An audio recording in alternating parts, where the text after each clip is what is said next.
Harvard has really mismanaged itself. If you think about the two places Harvard should be investing money, one is they should be growing their student body over time. I graduated, my class was 1,640. Graduating class this year was 1,700. They've grown 4% over 35, 36 years. So in terms of the service they're offering to the country, the number of slots relative to the growth in the population has declined.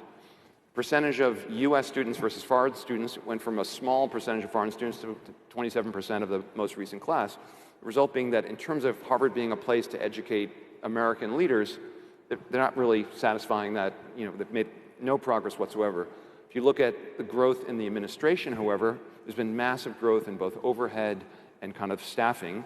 The faculty has been flat for the last 15 years. So it's not like they're growing the faculty appointments. Now, how have they been funding this? They've been funding this with an endowment, but also a huge amount of federal funding, a much larger amount over the last whatever number of years. And they're very reliant on philanthropy from their alums.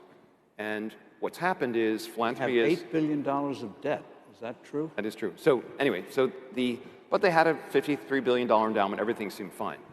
The problem they have is 80% of the endowment assets are in illiquid assets. Real estate, private equity, venture, and the probably most liquid of the 80% are hedge funds. But even those, they're required to lock up their capital.